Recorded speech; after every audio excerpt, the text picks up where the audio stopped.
the artist has to be a dope artist first and foremost. If I like the song and I like the artist and like the lighting is good, the location is fire, the song is money, I literally feel myself come alive when I'm shooting and capturing those moments, and everybody else in the room knows that this was fire.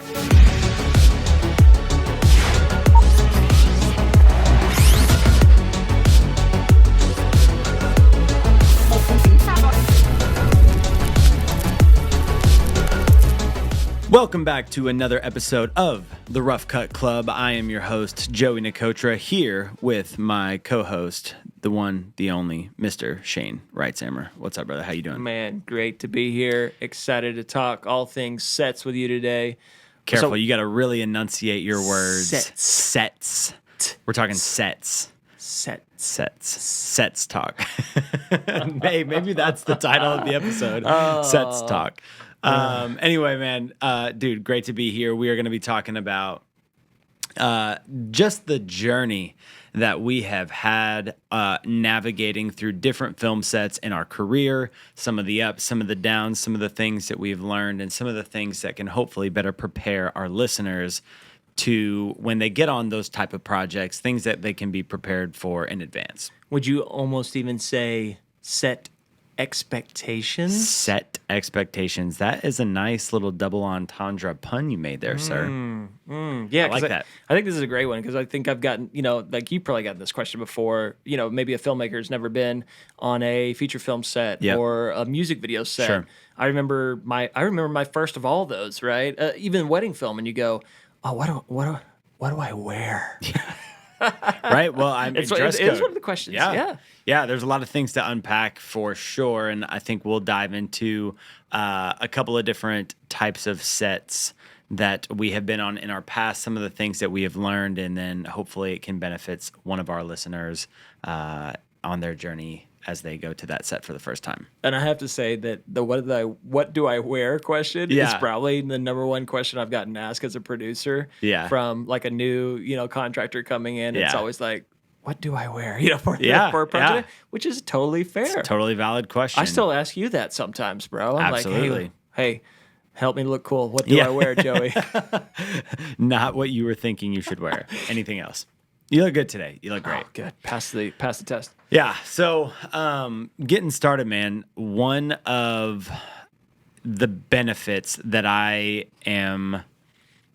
put it this way. One of the things that I am very grateful for in my filmmaking career is the opportunity that I've had in my journey to be on a number of different types of film sets. So whether that is, commercial projects, corporate projects, music videos, interiors, exteriors, studios, feature film sets, short film sets, wedding films, event recaps, you pretty much name it at some point in time. I have done, those type of projects. And I think that you can say the same, documentary, reality television, all of them. And is there anything that I'm missing or left out? Not anything that we can say on podcast, family podcast, but Set talk. No, I think, you nailed it. And I think, we've been blessed to be able to do a lot of different types of stuff. Yeah. And then of course you kind of find, a lot of people find their niche and then they go after it and they focus on that. And so hopefully this episode, like we said before, kind of just shares like some of those expectations and some of the funny stories, maybe even things that we learned, what to do, what not to do, and just what to expect on these sets. Yeah, man. So I got to ask you first off. Kick it off. I mean, this is probably a hard question to answer, but what's your favorite type of set? So I would say that I have a couple of different favorites. I really love music videos, man. I love shooting them. You get to really create a world that doesn't have to make sense, that you don't oftentimes get a chance to do in the corporate or commercial setting. And it's just pure artistry painted onto a canvas, and I love that.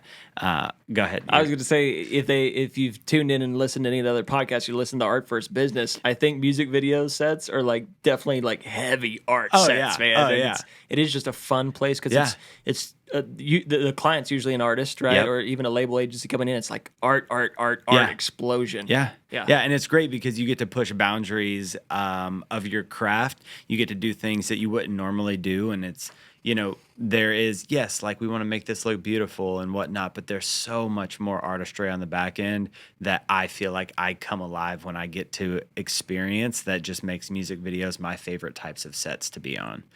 So one of the things that I love so much about music videos is the art side. But when you're going into it, there's a couple of things that I would say that I have learned in my time there that may be useful. And man, little thing like just the experience that you get doing these. I think my very first music video, I forgot to bring a portable speaker to the to the project, and it's like one of those things that you prepare and you prepare and you prepare for, and then you're like, dude, I forgot the freaking speaker. And I remember the very first time that I shot a music video, we pulled our phone out, and I had like them put their phone in their pocket and like had to lip sync it without actually being able to hear the track, and they could barely hear the track, and it was a nightmare. And that's like, super amateur. I was just getting started, but it's kind of a funny story in talking about that's a great music videos now. I love that. What's one of the let's just dive right in with music videos first. I love this. What are some of the challenges of a music video set that you've seen and overcome that you could help prepare? So challenge number 1, bring a thing to play the music loud, right? Yeah, definitely. You want to be able to sync the music. And again, that's super amateur, but it's just kind of a funny story. But man, working with talent is a big one. A lot of times in music videos, if you are a DP director, I've done a lot of those projects where I am directing as I'm shooting, which, in the indie music video space, a lot of budget is always tight. I can't think of a music video that I've ever done where they had a surplus of budget that we didn't tap into. I can't think of one. It's just music videos are not cheap. The people that need to make them, are on the come up, and I totally respect it, and I feel for them, but just what it costs to actually be able to execute them is almost always a challenge. The ROI isn't there. Right. The ROI. And so we always sometimes, preach it. Sometimes. The ROI isn't easily achieved. It's a gamble. Let's say that. Yeah, because it could pop or it could not, and it just depends. And it's really hard for them to justify the expense, right? And so it is usually like, hey, I need to scale this back, this back. And once they get to be, Justin Bieber or whoever, and they start racking up 1 billion views on a video, it totally changes. But, when you're maybe, under 10K views and it's not actually pushing your career that much further forward, some music artists out there may be putting me down right now. But I was just thinking, hey, Bieber, give us a call with that unlimited budget if you had it for this guy over here to create a really cool music video for you. Yeah. But yeah, man, that's a tough one. And so, learning how to, make lemonade from lemons in music videos. A lot of times, like I get somewhere and there's just a lot of curveballs that hit you on a music video set that I feel like you don't run into in some of the commercial set experiences that I've had. They're just different curveballs that you're not prepared for. Like what? Like what's some of the challenges on set or curveballs that you're talking about? One, I would say time, right? Like a lot of times you're up against the clock, budget's small. So, if I'm producing and I'm not even on set and I'm like, or you've created a shot list, you're like we're working on a project right now where you want all these shots and you can't get all of them because of the time. So that's definitely a challenge. What's a curveball that might happen on set? To be 100% transparent, we don't do this anymore, but this is something that I experienced a lot on the come up, right? On my journey, I did a lot of music videos that were passion projects in the beginning where I just wanted to make really dope art for my friends, and I didn't really, it wasn't like a professional set at this point. It was just the come up, and we would go into places that we didn't have clearance or authorization to go in, right? And it was, it's just the reality of it. We were coming up, and it's like, oh, here's this really cool property that we have to trespass on, but we may get like 6 minutes there, and we'll get to run the performance take twice and then get kicked out. Or almost shot? Or almost shot. I've been almost shot twice now. We'll get into that later. Yeah, but that's another podcast. yeah, another podcast. But you know, if you get kicked out of a place, right, on the come up, it just happens a lot in the industry. People are like, hey, here's this beautiful free outdoor location to shoot at. Let's ask for forgiveness instead of permission. And that was me growing up in my journey all the way. Insert abandoned building anywhere in Dallas. Yes. Parking garages, tops of buildings. We did, there was this one story. We were in LA, and it's kind of a famous LA music spot. It's like this pink and purple like tunnel, and it's got lights like all throughout the ceiling and the sides of the walls, and it's like it was built for music videos, and you're not allowed to shoot there, but people have shot there. We go up there, I fly up there, I got like one day to shoot, and they want to shoot that spot. Security kicks us out, and we basically walked around this entire thing for 2.5 hours to like find a moment when we could go and like bust back in to get the performance take. And so we literally walked around for like 3 hours to get like less than 5 minutes of performance footage, and like went in, nailed it, and the video's fire and we got it. But like, that's not something that you deal with on a commercial set, or that you really even deal with once you like climb to the production company level. Like, you can't be risking those types of, oh, well, we may get the shot when we go out on our production shoot day. You know what I mean? So yeah, that's a great one, man. That's awesome. What is some of the preparation that you have to do for a music video set? Yeah. Like, how would you prepare as a DP? Well, you know, concept is first. We got to have an idea. I want to listen to the song. We got to think of something clever and creative. Like, are we just doing a performance take, piece? Then how can we make some really cool performance sets? Is it a story? Is it a narrative? You know what I mean? Well, let's flesh out a cool story with a cool hook at the end that ties into the message and meaning of the song, right? So concept is first, and then, you know, I like to dream outside the box and color outside the lines, and then see how many pieces I can pick up once budget is established. And so if they only have X amount of budget and I've written, 2X that for the film, well, how can I take all of the best pieces and turn it into something, and then, reverse engineer it? And so that's something that a lot of times I do with music videos that is a little bit different, but I'll dream of a concept with a song, and then from there it's like, how can I make as many pieces as I want come to life from what I got? And so that's awesome, man. man. I want to keep moving through the sets, but I got a couple more questions on the music video. So let's go. So I don't know how to best explain this other than like, what's the vibe or the feeling on a music video set compared to other sets? Like, what is it like? Man, so I'll say this, like just the energy in the room. Let me back up. The artist has to be a dope artist first and foremost. If I'm working with an artist that I don't rock with the song and I don't rock with the person, the energy is rough. If I like the song and I like the artist, like, there have been moments in my career where I feel myself, and like the lighting is good, the location is fire, the song is money. I literally feel myself come alive when I'm shooting and capturing those moments, and I know that I'm making something special.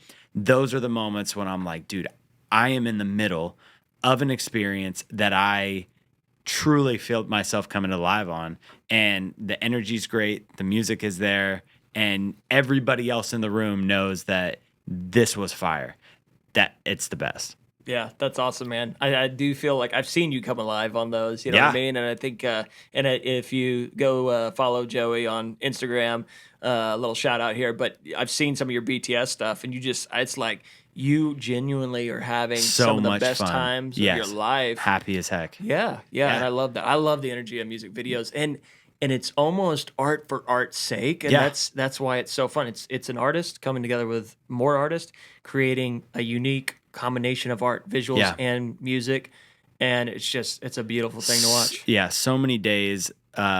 Music videos are always so draining, like, to actually get through them, but mentally I feel recharged when I leave the set, because I know I just got to pour into what made me want to be an artist for the very first time.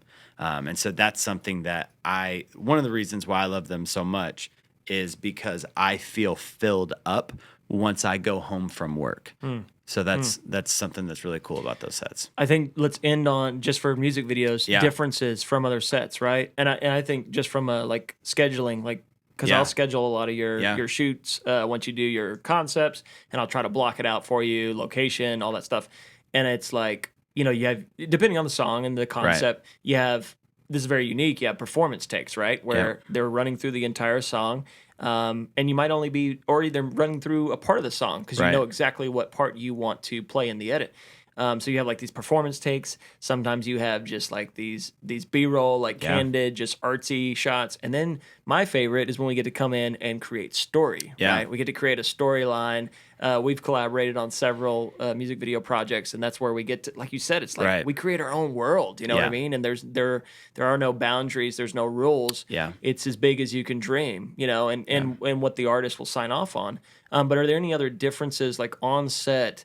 Because it's not an interview. It's not so it's very it's almost like it's this hybrid of like, it could be short film because we're shooting scenes, right? It could be, it's like there's this performance takes where you're like filming an artist, yes, lip sync, but like perform to you, and you're picking the angles. And then there's just like these cool little artsy inserts that you might plan and pick up. So it's so different from other 100%. sets. But am I leaving other stuff out? What's different? Yeah, something about music videos is the effects that you get to do in the videos, right? So like there's so many, whether it is in post or in camera effects or thinking through just creative transitions and whatnot, there's so many effects that I get to do in music videos that I find myself only using in music videos. And just playing to that side of my artistry is super fun. Lots of in-camera. I love in-camera effects. And so there's a company like Prism Lens Effects. Shout out Jacob Owens, Thomas Totter. But like that company right there, I can put in-camera effects in front of my lens that I can't use in a lot of other projects, but I can use in music videos, and they just bring a different sort of energy and visual that, if you're not, especially if you're not in the industry, you don't get to see a lot. And so I love being able to create that entertainment and that intrigue for other viewers who aren't like in the industry and don't know about, putting Vaseline on your lens or what, you know what I'm saying? Like there's just so many other like in-camera effects that you can do. And just creative planning and strategy to how to create effects and generate an emotional response from that. Yeah, and some of it again is for art's sake, because there's like you're throwing it like what is the meaning of throwing in this rock that's like glittering on the side, this prism. Totally. And it's like, it's just cool. It just adds an effect to this scene. And a lot of stuff is planned out, right? We have meaning behind the things. But there's also times where you can just play around, which you don't, doesn't have a place in a commercial, right? But it does have a place in music. Shine this flashlight right into the lens for an anamorphic flare. There you go. You know what I mean? There you go. Absolutely. So, all right. Next set, man. Oh gosh, I feel like we could talk about music videos all day. That could be its own episode for sure. But so there's a lot of different sets, right? Music videos. Let's move on to like, I feel like corporate production stuff. Maybe a lot of people have experience in that. We can briefly jump into corporate production, but there's a lot. Well, that's where the bag is. Corporate has the money, and that's the biggest difference right there. Like before you move on, if you want to make money, you work in corporate. That's let's start with differences, and it's usually corporate has the budget. Well, and not only that, but the beautiful thing about corporate is if you don't charge enough, they're going to think they're getting a not premium product, and they want a premium product. And so sometimes you undercutting your corporate rate is actually saying more about the quality of the product that you're going to be delivering instead of, just you being a cheaper artist to work with. And so I've worked with a lot of corporate businesses that they have, certain budgets that they have to spend.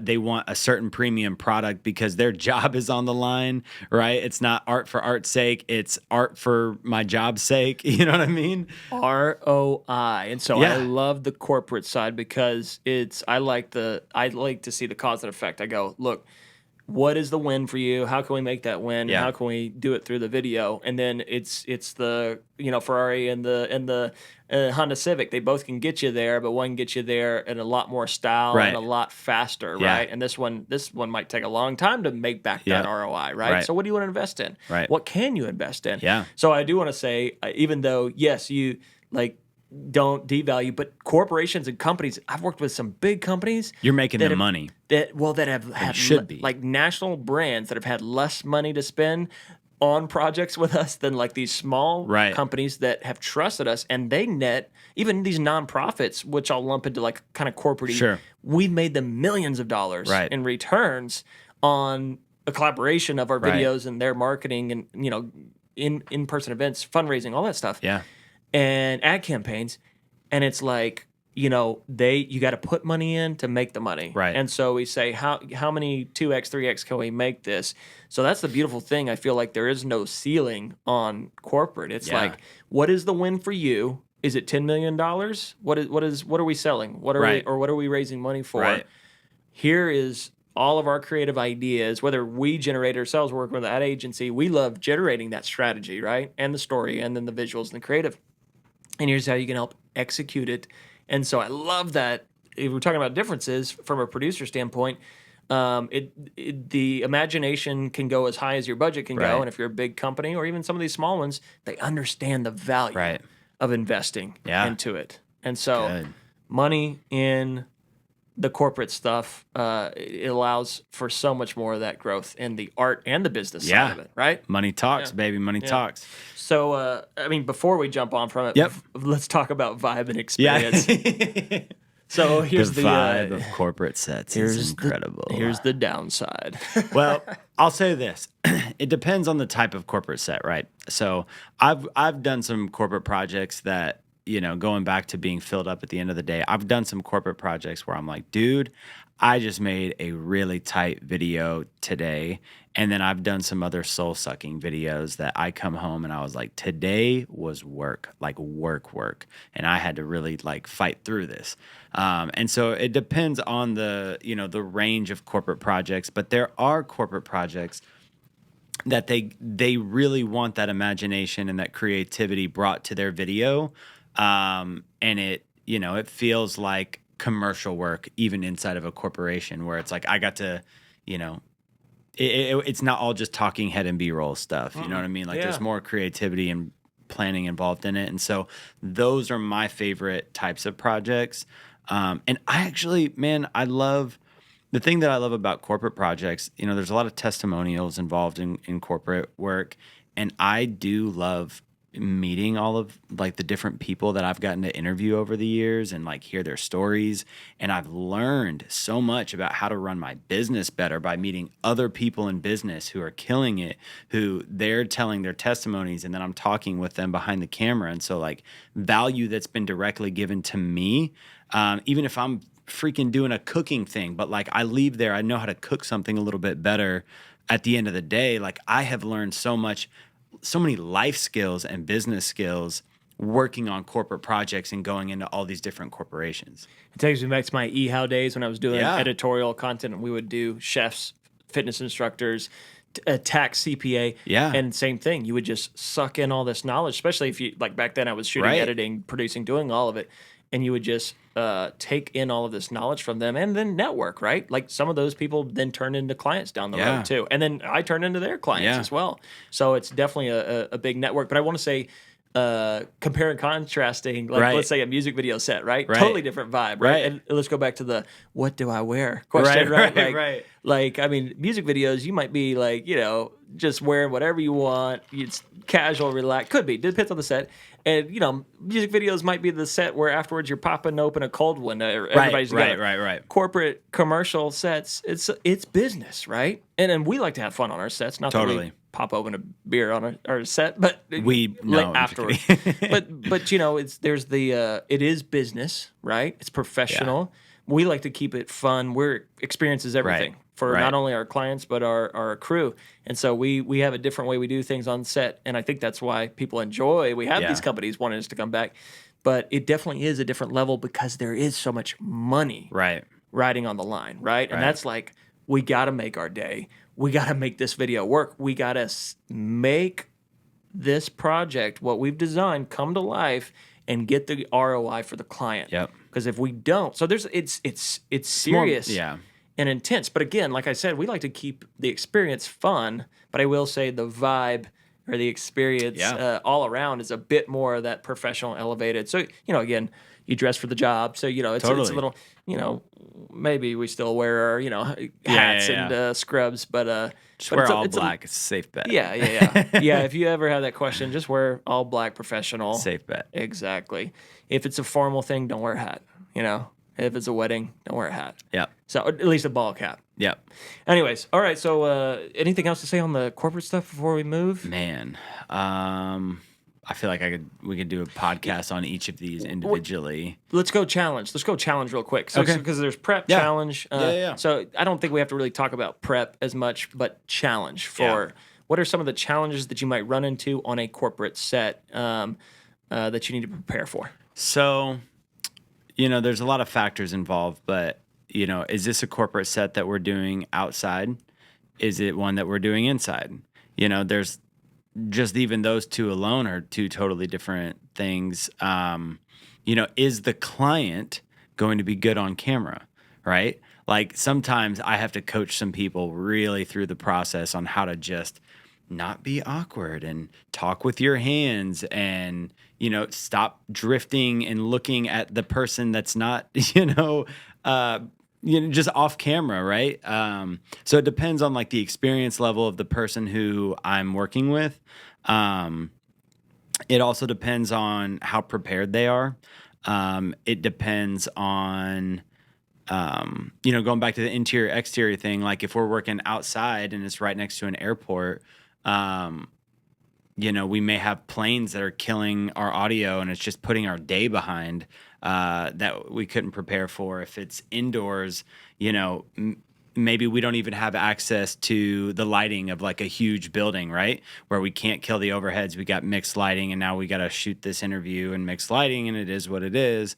And then you're flying floppies, it's like, it just, there's so many different variables that, especially if you don't get to do a tech scout in advance, you have to just be ready for on the fly and you have to be ready for, just improvisation. Yeah, being ready to pivot. That's it. And that's any film set. I feel like you always can be ready to pivot, but you're absolutely right. You run into, is it a closed set? Is it an open set? Or are they still trying to hold business? And so lots of that's where producing really needs to come in and do there's a lot of things that could be set up for success, but a lot of times some of these clients aren't thinking from a film, like we're talking about, well, what's the noise level there? Like you have control over the music, right? You can turn the music off. Like there's all these little things that we have to walk them through on the producing side, maybe because it is their first rodeo or it's a new person in that driver's seat that handles media. Right. And, so there's a lot of things you have to watch out there for. Yeah, that's great, man. That's some of the challenges. It's good. What's next, man? You want to go way back to weddings? Yes, dude. Yeah. Weddings are. It's a whole nother. It's a beast. It's a whole nother beast. Yeah, it's a whole nother animal. It's both of our roots. Like I definitely got my foundation as a filmmaker, doing corporate work and wedding films for sure. And I don't really do wedding films anymore. I think last year I maybe did 3.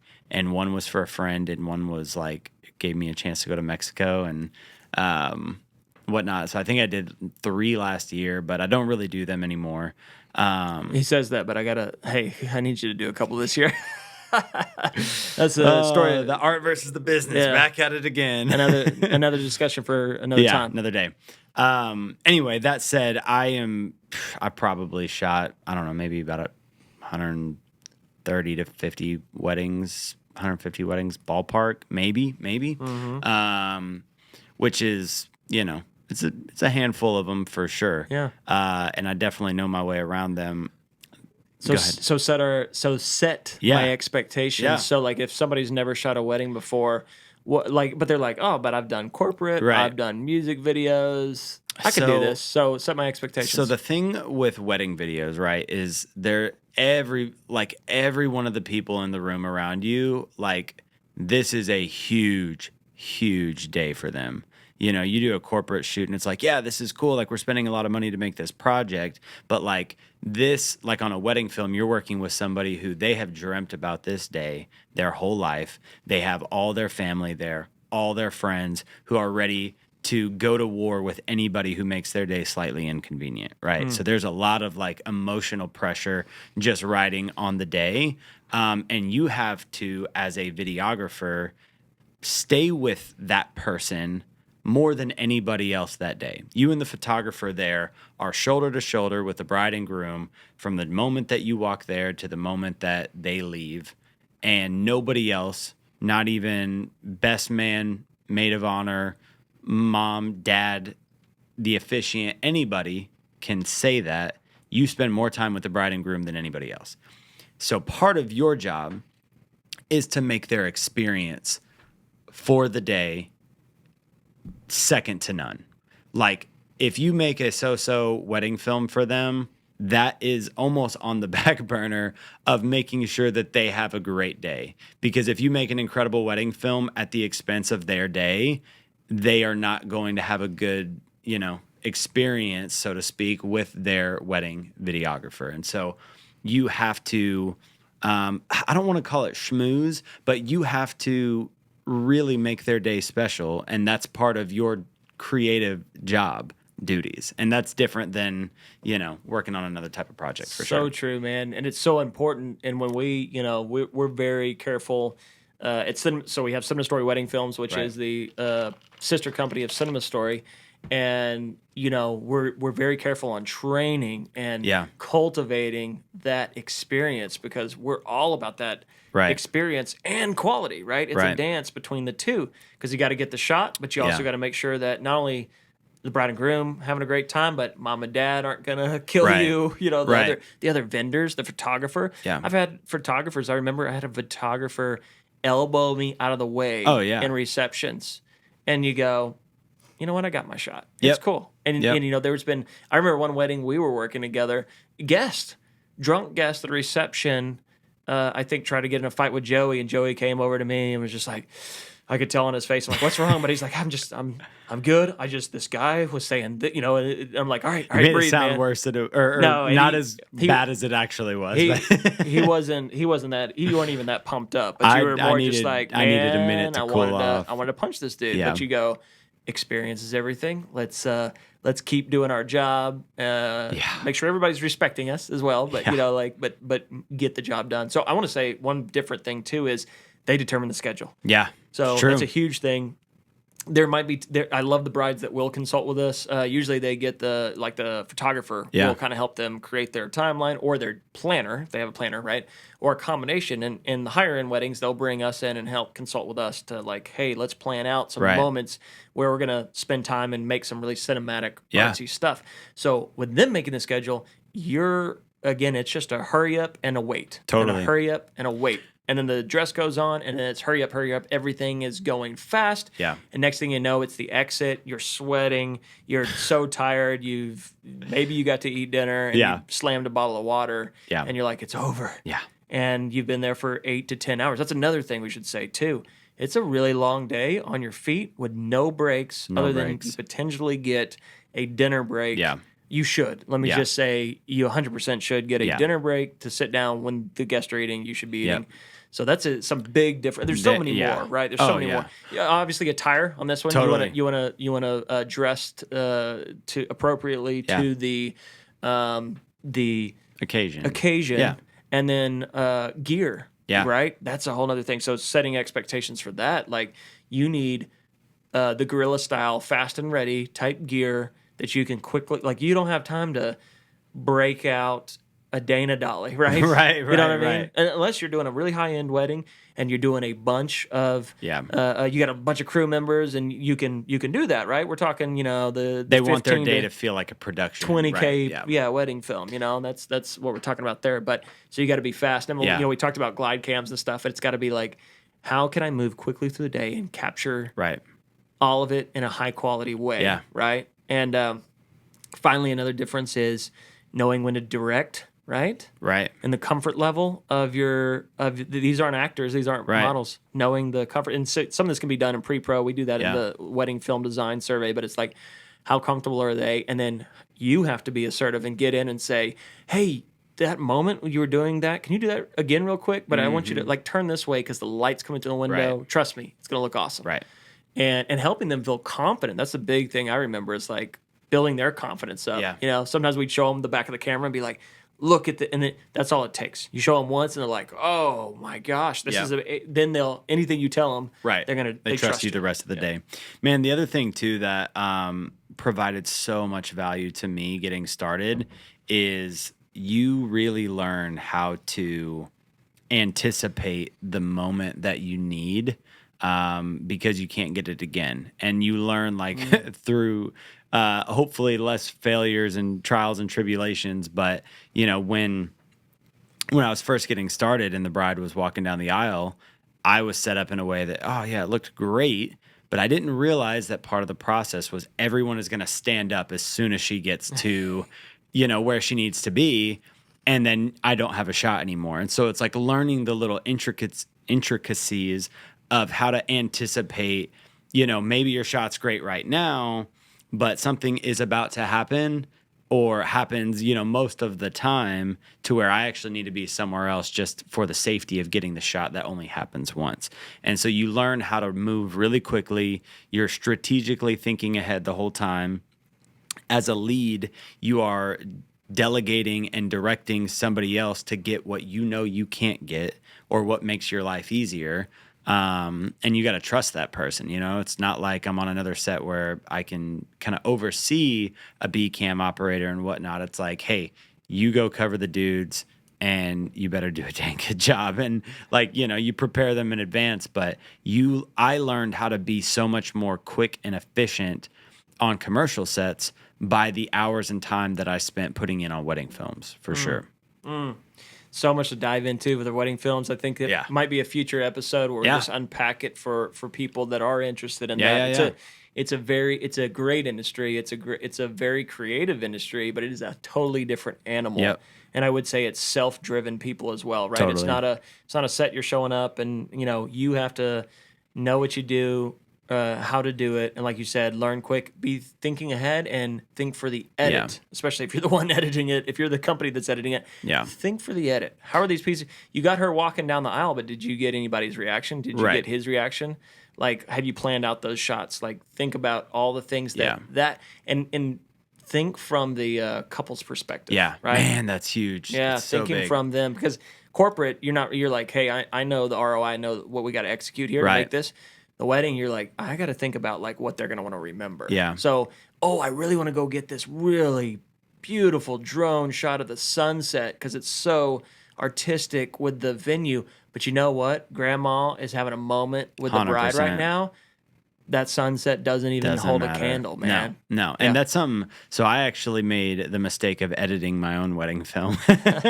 And I wouldn't call it a mistake, but you get what I'm getting at. It's hard. You're emotionally tied to the project. And I learned, this was just a big light bulb moment for me, but there were moments in there that weren't filmed 100,000% perfectly. And, as someone who has produced and by the way, I shot his wedding, so shots fired. Shots fired. I was trying to be low key about it, but yeah, you botched it, bro. He's like, hey, he didn't shoot it how I would have shot it. It wasn't 100,000%. It was passable. Perfect, but no. Hey, check it out. Go to his Instagram. It's a dope wedding film. It's fire. It's fire for a guy that doesn't. Old man still got tricks. 100%. Editing definitely came in clutch. Yeah, but the shots were fire, bro. You did a great job, and I'm forever grateful for that gift. But that said, there was a moment in particular that was the light bulb moment that you didn't have the opportunity because my lovely bride didn't give you the time. I love you, baby. She didn't give you the time to get set up for a moment that you could have captured better if you knew it was even happening.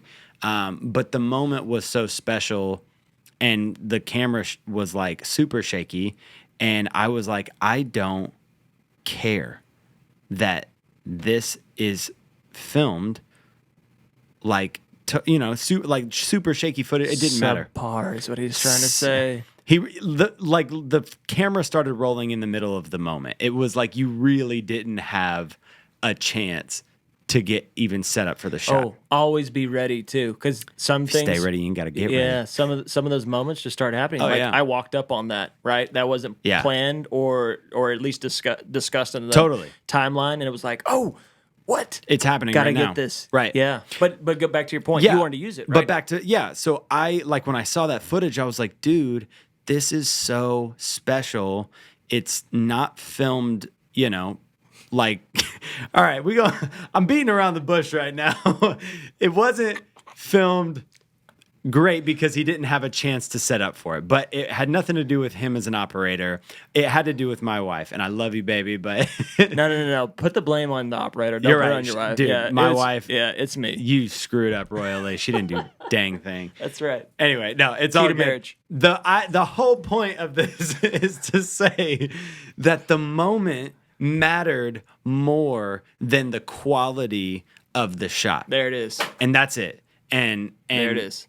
For me, that was a huge eye-opening thing because I was like, dude, I, the DP of this, need to let my ego for how good my shots are go, because that doesn't matter. Them remembering the moment, the one moment that they ever have, that is what they're going to hang on to. And it doesn't matter if, I didn't line up my shot right. Even if the exposure was like 3 stops underexposed, like, we will deal with it later, but they will be able to remember it. Fix it in post. And yeah, it's so true, man. And and I think that, I want to say, it's just so unique in wedding films because it is it is that dance still of like, I want to make it look super good, but sometimes it's like, just capture it. Yes. And and stop shaking, right? Because you ran over there to capture it. Dude, like, capture it. So many people set their like, they shoot wide open when the bride is walking down the aisle, right? And if the camera is slightly soft on that moment, they're going to have a forever out of focus moment of them walking down the aisle because you wanted to have a shallow depth of field. As an artist, you prioritized the shot and your ego over her being able to remember that moment in focus. And so that, it's one of those things where you have to, as an artist, let some of your artistry go at times so that you can capture, like, it's not about you, bro. It's about them. And that's something that is really, that separates wedding films from other films. Preach. And we could go hours on that. And I think we're already super long on this one. So let's move on to the next category. Yeah, definitely. We gotta quickly, Let's go. You know what? We're gonna shorten this and just go straight to narrative, right? Yeah, dude. Feature. Let's combine feature and shorts. Dig it. I mean, they're totally different. It's just narrative work. Expectations. Yeah. Set expectations. So, what's the challenge? Or first off, set my expectations. Yeah. So, what is it like on that? Man, type of set? the thing that I love so much about narrative projects is that everything can be perfect, right? Like, you have a production design team to move every piece of furniture, to build walls if you need to build structures. You have planned weeks and months in advance after doing scouts and meticulously thought of every item that's going to be in your background. You know every single light. You know the crew members that are going to be moving it. They know their roles. Like, it is a well-oiled machine, and every ounce of what you see in the frame is normally meticulously planned. And that is the difference in narrative work, is that you get an opportunity to paint with a truly blank canvas a lot of times. And you can shoot anywhere in the world. You pick your location. your location will give you things that you may not be able to control, but you got to pick that. And oftentimes, if you pick it well, it works to your advantage because you couldn't have done it, that well even in a studio because of the realism of it, right? And so the world is your oyster, and you get to really, really refine every single detail of the film. And that is a beautiful thing where an artist just gets to fly freely. Man, you made me just fall in love with feature and narrative Yeah. film all over again, man. It's great. That beautiful description. I feel like Thanks. that you just painted a picture. And I want to set expectations for people that have never been on a feature film set. There's a lot of set terminology, Right. set etiquette, which I think 100%. we need to do an episode on that. That's a whole nother thing. Yeah, There's a set-etiquette. lot that you need to learn on. Don't be afraid, because don't let fear limit you from ever taking that chance. Even Totally. starting out as a PA, whatever you can do to get on a set. BTS, by the way, hack. If you can get on as a BTS person, photo or video, you will be able to watch so many different departments and No have pressure. more free range. Don't get in the way. Don't ruin the Right. shot. But you will be able to not be tied into a department and get to see a lot of it and learn Yeah. so much that way, other than just working into a department. But going back to it, the expectations, there's a hierarchy on set. There's teams. If you're working union, non-union, there's all these different rules. And so it's a whole nother animal. Right. Not only from the creative, visual, beautiful picture that you painted, but expectations of like, oh, I got this opportunity, I got to be on a film set. You're also looking at, you're probably doing, 10, 21, 30, who knows how many days in a row, right? Some will do like, 5 on, 2 off, or Yeah. 6 on, 1 off. You might be traveling for it. We've done stints up in New York, and we've done Virginia, and, here in Texas, but even far enough away where you have to go and stay.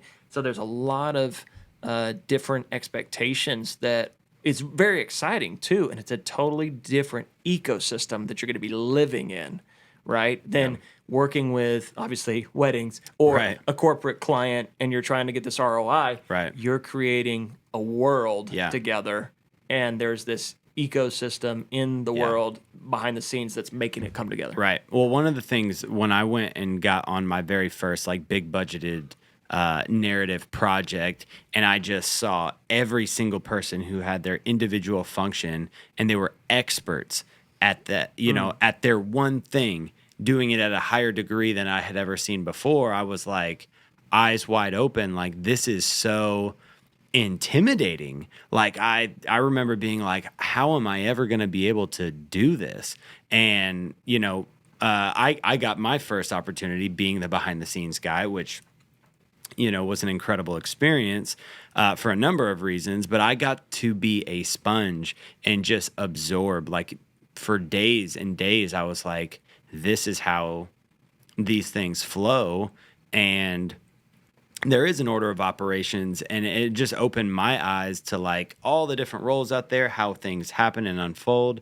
And, if you get an opportunity to be on a narrative project, there is a huge, huge benefit to being the low man at the very beginning, and, either being a PA or being the behind the scenes guy, or, Second, an 80, assistant second to the regional AC. manager. Yeah.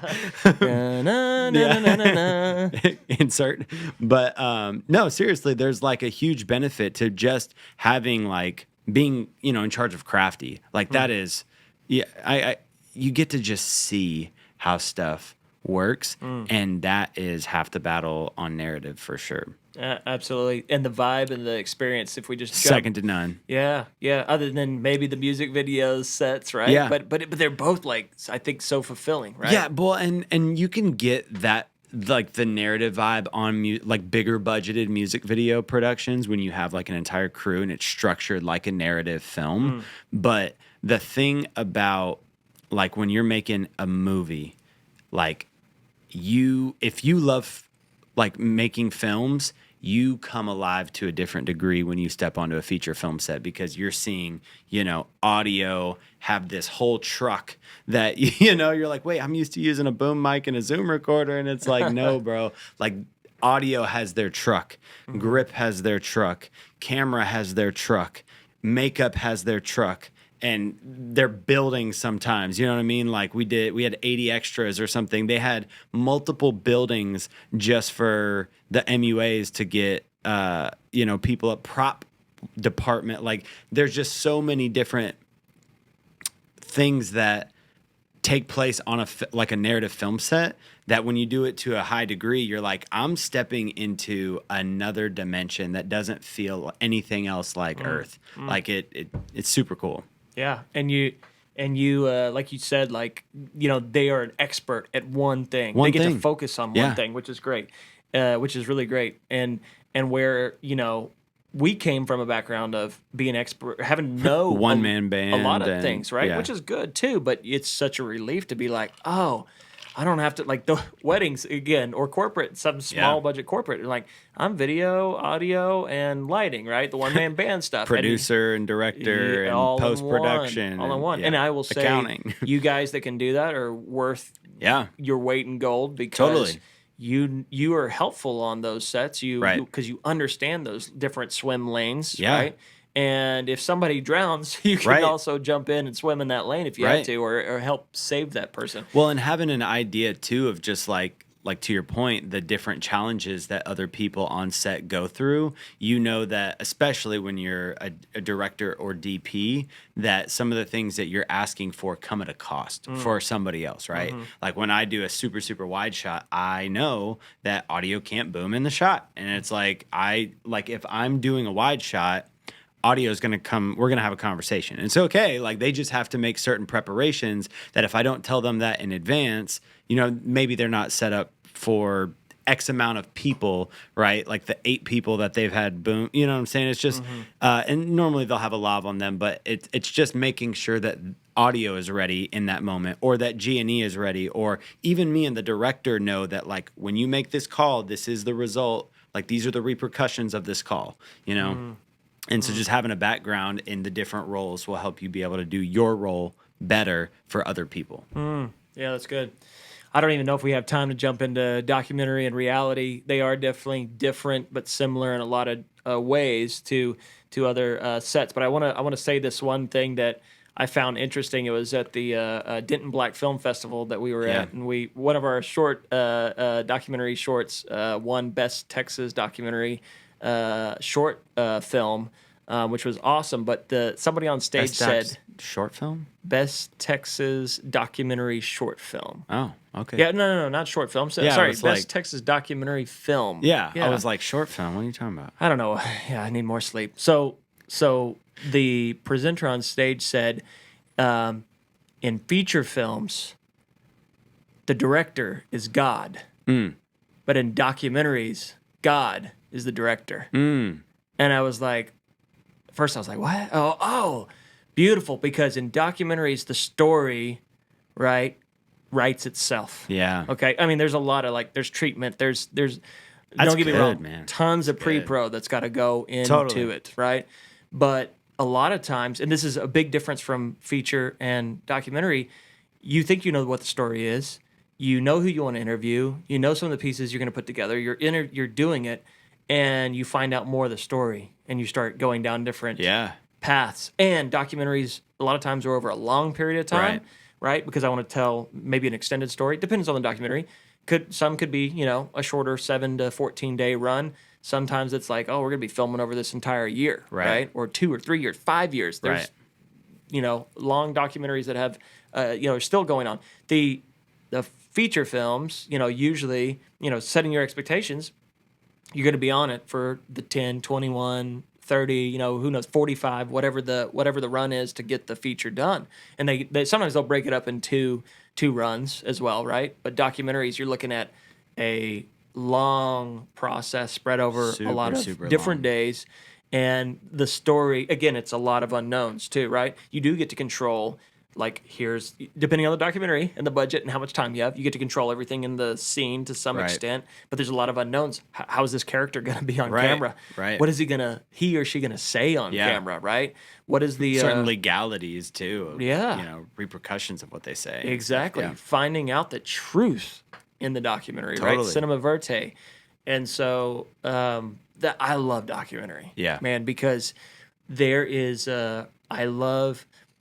discovering and exploring that truth and seeing what story has been written for us and how we can make it artistically beautiful and easily consumed in a way that people remember Yeah. and are moved by that experience. And you can do that with feature narratives as well. Yeah. Love that too. But these true stories, some of the best feature films come from places of reality, right? Documentary film. Yep. And so, man, docs are just, and I will say this too, you get to meet a lot of interesting people. Totally. And you travel the world. I've been to India, I've been to South America because of documentary filmmaking, where, and again, you can do that with feature films too, but the locations that it will take you, man, is so interesting. So I can't, I love all film sets, I feel like, but documentaries has a big part. Yeah. And let me say one other thing too. A lot of times I walk away from documentary sets feeling like I'm going to make a difference, right? And so sometimes corporate sets, I'm like, I'm going to make a difference for them. They're going to make some more dollars, and their more dollars going to make more dollars for me because they're going to hire me again, blah, blah, blah. Documentaries, I go, I might have the impact to change one person's life, 1 million people's lives, a culture, a nation. Yeah. It's the power is there to uncover and tell stories in good ways that need to be told, man. So, and the expectation on those sets, smaller crews, it's a weird hybrid of like corporate, I guess you would say, and then also narrative. Yeah. You have these different departments. Sometimes it's micro crews. Right. So it's a mixed bag, but I'm always here for a good documentary story. Yeah, bro. I love the passion that just came alive when you were talking about them, and it got me refired up to shoot another documentary. We got 2 in the works Let's that go, we can't bro. talk about, Let's but go. man, they're hot. I know. Yeah, big deal ones. Well, man, you got me all excited about documentary. Well, I'll throw a little thing about reality. Okay. Unless you got something on documentary. Real quick. Dip your feet in the documentary pool. Yeah, man. So I came home the other day after working on a documentary, and it was so cool to hear my wife say, she was like, man, you have gotten to experience so many cool things and different things in life that other people haven't gotten a chance to do because of the projects that you're working on. That take me to certain, places and parts of the world and just meet people who I wouldn't cross paths with normally. Doc work provides an outlet to meet really interesting people and have really cool life experience and just broaden your worldview 100%. And to the point of you making a difference and an impact with the work that you're doing, I have seen documentaries make a huge impact in me just as I'm creating them. And so I feel like I personally get way more, like I personally am affected to an emotional degree or to even just an intelligence about a topic because of the doc work that I get to do versus just, oh, this is a cool like promo for, this new clothing company or this new product. When I tell a story that's going to make a difference in somebody else's life, 9 times out of 10, the difference gets made in mine just by telling that story and helping bring that to life. Preach, cool. Preach. Come on, you about to make me shed a tear over here, and I will say that too. That's a huge difference with documentary film. The most tears are shed on documentary films, right? Not only on set, but in the editing room too. Yep. That's a whole nother story if we go into editing. Doc footage, you got 90 hours per 1 hour, where feature you're at 30-1, right? That's your ratios. That cannot be a correct ratio. It's not an exact science. Yeah, but it's close. But dude, it's I love what you said, man. It hits the heart. Totally. On all sides of it. Yeah. Such a great experience. And so, but yeah, you got to be ready. You got to know your stuff, and you might have to wear more hats, I would say, too, 100%. On a documentary film. And I think when I go and do doc work, I already go into it with the expectation of being a little bit more flexible, just because, the subject matter might be a little bit, touchy for the person that is going to be sharing what they went through. It's just a different sort of I think, posture that I have going on to a documentary set than a commercial or narrative project where I really want everything to be perfect. In doc, I want the interviews to look good, and I want, the B-roll to be captured well. But a lot of times the beautiful thing about doc work is, the rough unperfectness of it and just the realism of it, and capturing that in a creative way. But that goes back to like the background of having, an experience doing events where you only get one moment to capture something and you can capture it right. Like people that make really good documentaries also shoot really good event recaps or have a background where they started doing that. And so they can anticipate when something's coming, when a couple is going to hug, or when a tear is going to be shed, when they're pushing the boundaries too far, even in the interview. It's just the expectations that you get from doing run and gun work translate over so heavily to doc work. And I got to share this story too. I remember I was on a doc type project recently, and we had a shooter that maybe hasn't had as much experience in the doc, and there was moments where this videographer would stop filming. I was producing, taking scripting notes and producing story notes, and they would stop filming right at like the big moments. And I had to tell this person, I said, look, it's not about what they're saying and like what's happening in the moment. It's about the reactions of everybody afterwards. Right. Those tears, those hugs, like these moments. Like I know, and this is what I was going to get with the reality and reality TV, but like the documentary stuff that I shot, it's like there's a whole ethical discussion that has to be 100%. Had too, right? Like I've filmed a riot in India, right? I've been in fear of my life in documentary film, slight fear, but I think sometimes when you're younger, you think you're invincible. Yeah. And so we had that. But it's you have to know what you need to capture, and it goes back to like, when do you put the camera down and help, right? Like when does the filmmaker have to cross over? And that's another podcast for a whole ethical, discussion. But knowing, like you said, that event recap and getting the shot and anticipating the moments and the moments to come even after, right? It's like when we have somebody on a documentary set, it's like record before they ever even sit down. Yeah. Because you might be catching something that is the money shot of the documentary film. Right. Same thing on the, like after they're finished and we're talking, and the spoiler alert, The Jinx is a great example of a documentary film. The dude wore his microphone to the restroom and admitted to the murder. And they're doing this documentary just on like him. under his breath into the lav, and they caught it. Yeah. And they caught him. And it changed the whole course of the documentary and history for that guy, obviously. Yep.